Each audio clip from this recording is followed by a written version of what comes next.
James Mulvaney here, and I wanted to wish you a happy new year. Very, very exciting. Not only is it the start of a brand new year, but also the start of a whole new decade.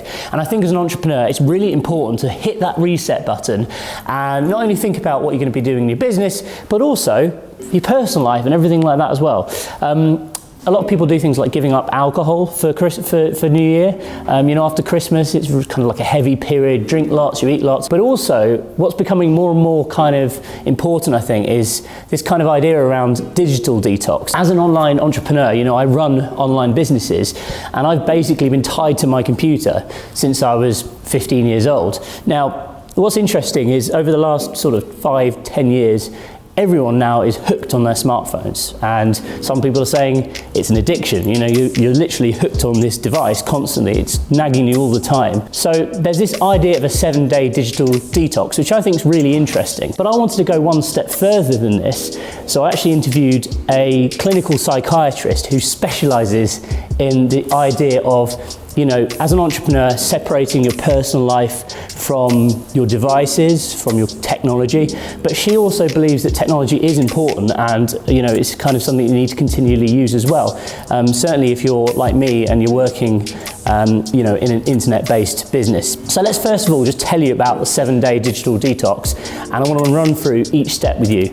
And then I want to talk to Dr. Lori Whatley about how we can kind of go one further on this and get an expert's point of view. So here we go. This is the 7-day digital detox. You can try and do all 7, or you can take a few out. Let's see how you get on.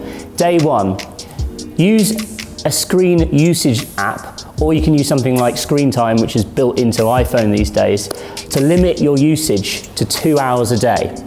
Now, I think this is interesting because actually you probably half the time use your phone during the day when you don't really need to. Like, I find myself sat on my computer still checking my phone, which is kind of ironic really. But if you limit yourself to a couple of hours a day, that gives you a good hour to play around on it in the evening, and maybe 30 minutes times 2 to sort of mess around at lunchtime, etc. So that's a good idea. 2 hours a day, limit your usage time. Day 2, do not take your phone out whilst walking. Half the time when you're walking, it's a good idea to kind of clear your head, get some exercise, go from A to B, obviously, but do you actually need your phone all the time when you're walking? Like, if you go for a walk or you go for a run, I think in the old days, obviously you used to have like an iPod, so you could listen to music without any kind of distraction. But obviously these days, you take your phone out, you might have music on, but then someone texts you, you end up stopping, looking at it. So try and do that. Take your phone away from kind of any walking or exercise-based activity. Day 3. Maybe you're going out for dinner or you've got some other social engagement. Well, do not take your phone with you to any social engagements. I think, it can kind of be rude sometimes if you're sat having dinner with friends and I've been guilty of this, suddenly you're sat on your phone looking at it thinking, oh yeah, someone's texted me or blah, blah, blah. But, actually don't take your phone to these social engagements. Help you build your personal communication skills, which is really, really important. And I think, more and more so these days, we're communicating via digital platforms and not face-to-face. Certainly as an entrepreneur, really, really important to have great communication skills. So the 4th day, do not use your phone after 9 p.m. The idea about this is, you look at your phone screen just about the time around your sort of body starting to feel sleepy, and it's kind of giving off this light, which is almost like kind of poisonous to your brain. So the idea of, shutting off daylight at a certain time of night, makes you naturally want to fall asleep. So the later you're sat on your phone, so experts say, the harder it is you'll find it to get to sleep, because your brain doesn't really know the difference between the light coming off your phone and daylight. And certainly if you're staring at it all evening long, it can have apparently an impact on your sleep. So try not use your phone after 9 p.m. when you get to day 4. On the 5th day, I want you to turn off your notifications. Notifications are like this little nagging thing at the back of your head which are constantly reminding you to check it. If you don't have notifications turned on, then you'll probably find yourself checking your phone far less. So day 6, don't use your phone whilst you're sat alone. It's quite easy to do, isn't it? It's a good form of procrastination, it's a good form of entertainment, but try and not use your phone whilst you're sat on your own. All right, so day 7 of our 7-day digital detox. I want you to try it and not charge your phone for a few days. Yeah, okay, it will do 2 things. First of all, you're going to not use it as much because you're going to want to preserve the battery life. I think iPhone battery life's interesting because it's still not really great. Can easily burn for a battery in a day or two.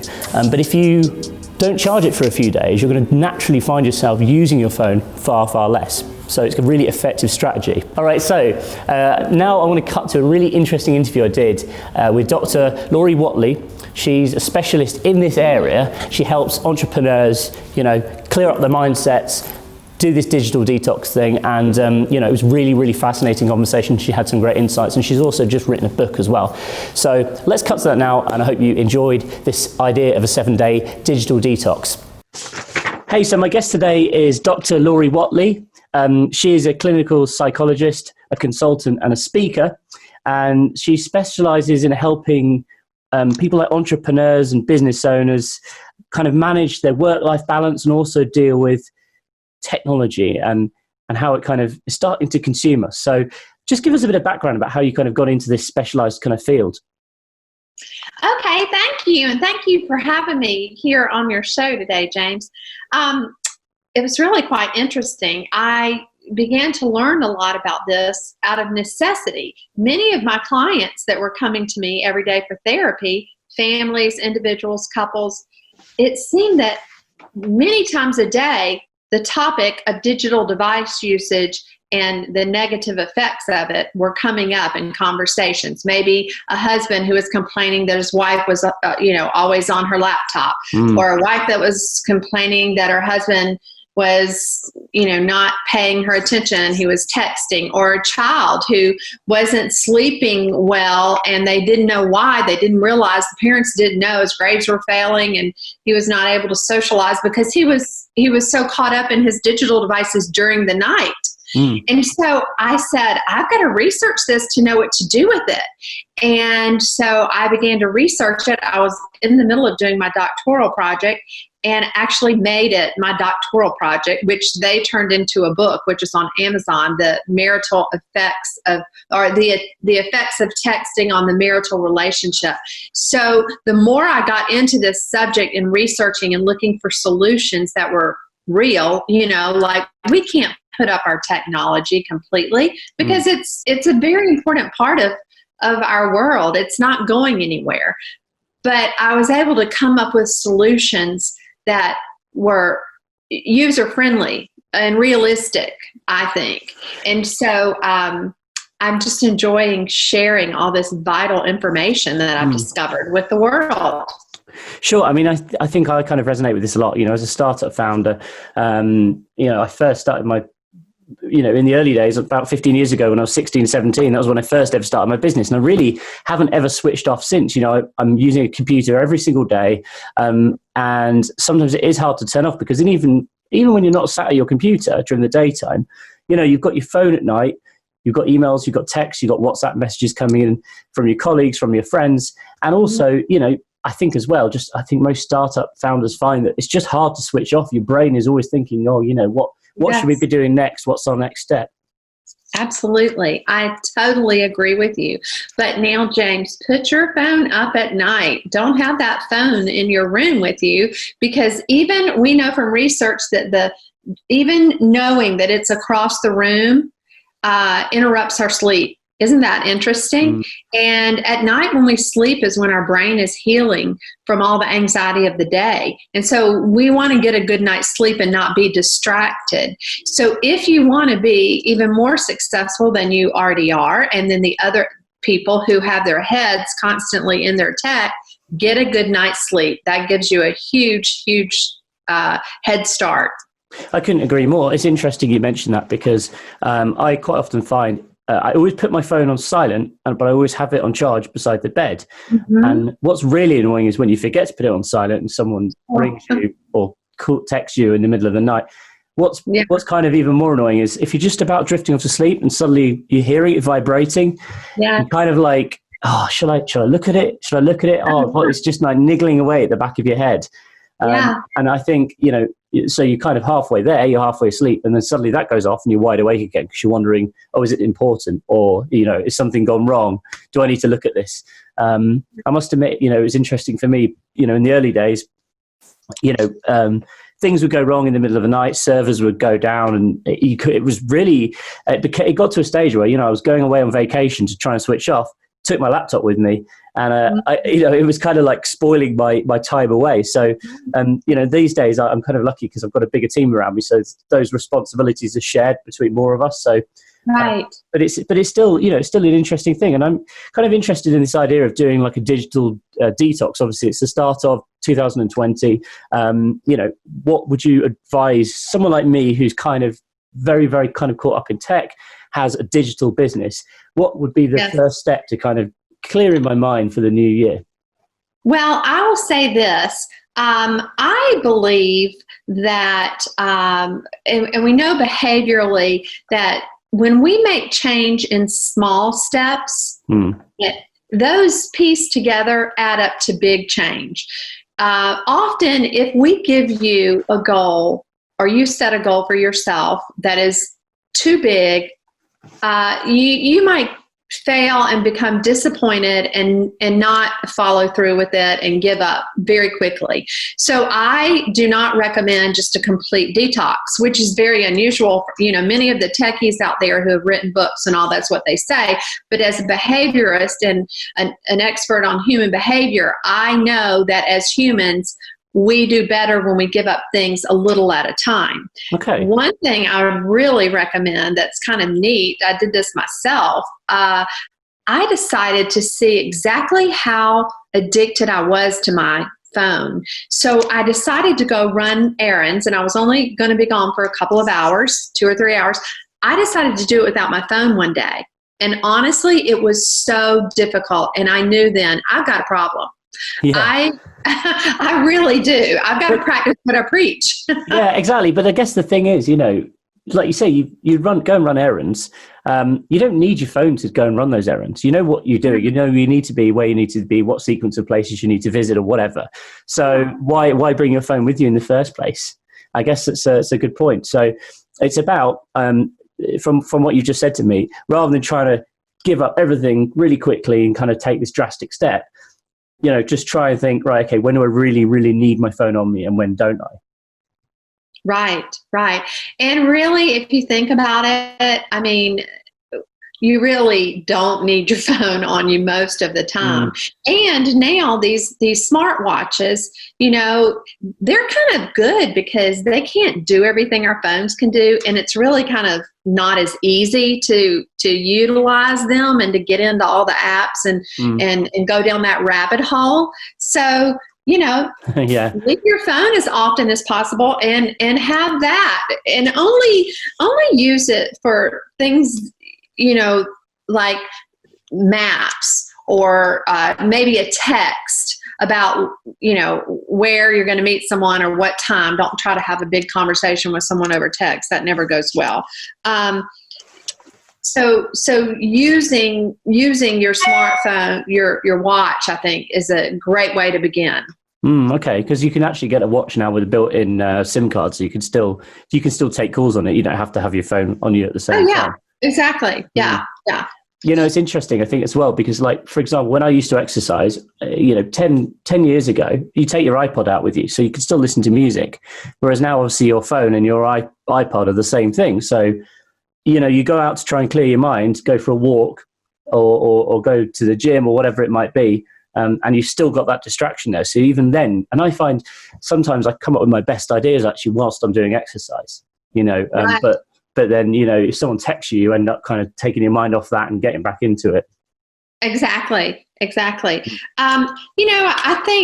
think if we stop and look at the way we use our digital devices and decide, like, what behaviors is this digital device bringing value to my life? Like, the way I'm using it, is it bringing value to my life? And many of us use these devices unconsciously as a distraction from the world around us. And the thing I noticed when I went out and ran errands without my phone, I wasn't standing in line at the bank, looking at social media or texting. I was talking to people and making eye contact and really connecting. And as humans, that's the way we are designed, for connection. And I felt better. completely felt better. I think as well, if you're an entrepreneur, communication skills are completely paramount to everything you do. Yes. So, the idea that, I guess suppose that kids are growing up these days might lack that sort of social, emotional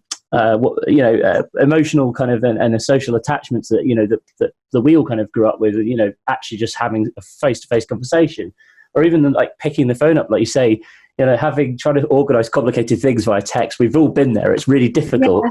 And it's just such an inefficient way of communication. I think, sometimes a good old face-to-face meeting or a phone call can be so much more effective. It's so true. And James, one of the things that made me really begin to study this was parents were bringing their kids in who were not able to make eye contact, not able to socialize, the very thing that you just mentioned. And their children were not able to make in-person friendships.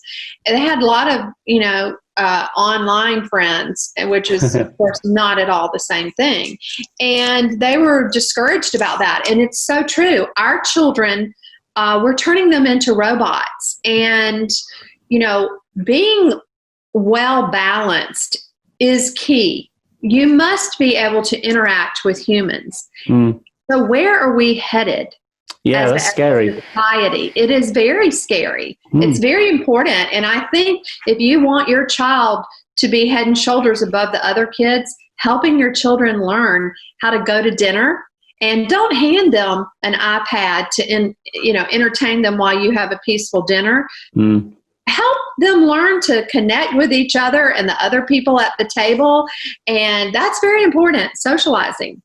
I think it's interesting that, obviously Apple have introduced screen time, things like that now. So, again, that's a good tip, isn't it? I think actually physically limiting the amount of time that children can spend on these devices is going to be useful.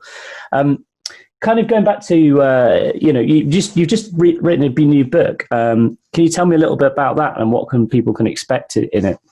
Yes, I have. And it's actually a lot about what you and I have been talking about, and this subject of being connected and engaged, which is the title of my book, which will be out on Amazon February 11th.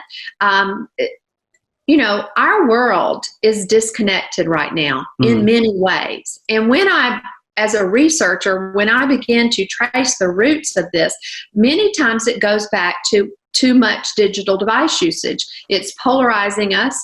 In many ways, it is unhealthy. It's like anything else. If it's not in balance, it's not good for us. So my book is about helpful solutions and ways that we can become better connected to, in the workplace, to our romantic relationships, to our family members, and most importantly, with ourselves. Okay, cool. So if someone wants to find out more about the book or have a chat with you, how can they get in touch? I have a website, www.drloriwhatley.com, and they can go there and they can actually take free assessments that are offered there on that website. They can email me. I'm glad to answer questions if they have any questions about what we've talked about today. Glad for them to find me there. Okay, look, Dr. Lori Whatley, thanks very much for your time today, and Happy New Year. And I'm sure that people are going to get something really useful from today's conversation. Thank you so much for having me, James. Happy New Year to you as well. So, Happy New Year. I hope you enjoyed this concept of a 7-day digital detox. And please comment below and let me know what you think. Have you tried doing anything like this yourself? I'm going to try it, and I think it's going to be a big challenge.